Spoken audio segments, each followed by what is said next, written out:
You'll have to forgive me, these won't be my best words. The truth is, I don't want to be talking today.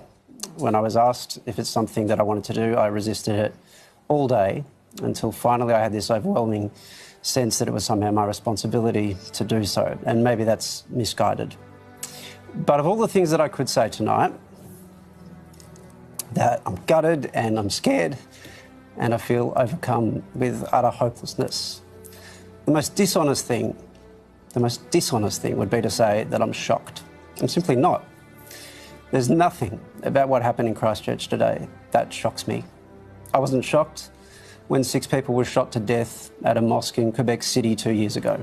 I wasn't shocked when a man drove a van into Finsbury Park Mosque in London about 6 months later.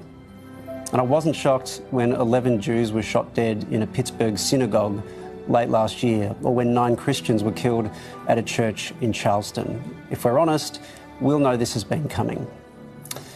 I went to the mosque today. I do that every Friday, just like the people in those mosques in Christchurch today. I know exactly what those moments before the shooting began would have been like. I know how quiet, how still, how introspective those people would have been before they were suddenly gunned down. How separated from the world they were feeling until the world came in and tore their lives apart. And I know that the people who did this knew well enough how profoundly defenceless their victims were in that moment. This is a congregational prayer that happens every week like clockwork. This was slaughter by appointment. And it's scary because, like millions of other Muslims, I'm going to keep attending those appointments. And it feels like fish in a barrel. But that isn't the scariest thing. The thing that scared me most was when I started reading the manifesto that one of the apparent perpetrators of this attack published. Not because it was deranged, but because it was so familiar. Let me share some quotes with you to show you what I mean. The truth is that Islam is not like any other faith. It is the religious equivalent of fascism. Or the real cause of bloodshed is the immigration program which allowed Muslim fanatics to migrate in the first place. Or, as we read in Matthew 26:52, all they that take the sword shall perish by the sword, and those who follow a violent religion that calls on them to murder us cannot be too surprised when someone takes them at their word and responds in kind. How do those words sound now? Now how do they sound when I tell you that they weren't part of the manifesto? They were actually published today, after this terrorist attack, on an Australian parliamentary letterhead. And I know they came from someone who I don't particularly want to name at the moment, who all parties have denounced. I also know that the leader of one of those parties that denounced him once described Islam as a disease Australia needs to vaccinate.